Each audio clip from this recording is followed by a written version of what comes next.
Ƙungiyar ƙwallon ƙafa ta Manchester City na gab da biyan euro miliyan 70 domin sayan ɗan wasan baya na Juventus, Cambiaso, mai shekaru 24, amma sai sun jira har sai bayan wasansu na gasar zakarun Turai da za su yi da Benfica a ranar Laraban nan, duk da cewa ɗan wasan ya ji rauni kuma ba zai buga wasan ba.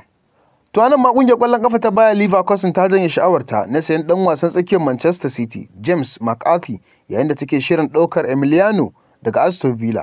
Ƙungiyar ƙwallon ƙafa ta Real Madrid ba za ta siyi kowane ɗan wasa ba a watan Janairu, amma za ta yi ƙoƙarin ganin ta shawo kan ɗan wasan Liverpool Alexander Arnold mai shekaru 26 ya koma ƙungiyar a kaka. A nan ma Neymar ya amince ya koma tsohuwar ƙungiyarsa wato Santos kusan shekaru 12 kenan bayan da ya bar tawagar ta Brazil. A cewar shugaban ƙungiyar Marcelo, ɗan wasan gaban Brazil ɗin ya tabbatar a baya cewa an soke kwantaraginsa da ƙungiyar ƙwallon ƙafa ta Al Hilal ta Saudiya bisa amincewar juna. Ya yi fama da rauni a ƙungiyar ƙwallon ƙafa ta Al Hilal inda ya buga wasanni 7 kacal kuma ya zura ƙwallo 1. A nan ma ƙungiyar ƙwallon ƙafa ta Manchester City ta yi wa Juventus tayin siyan ɗan wasan tsakiya Douglas Luiz kan yarjejeniyar lamuni mai tsada.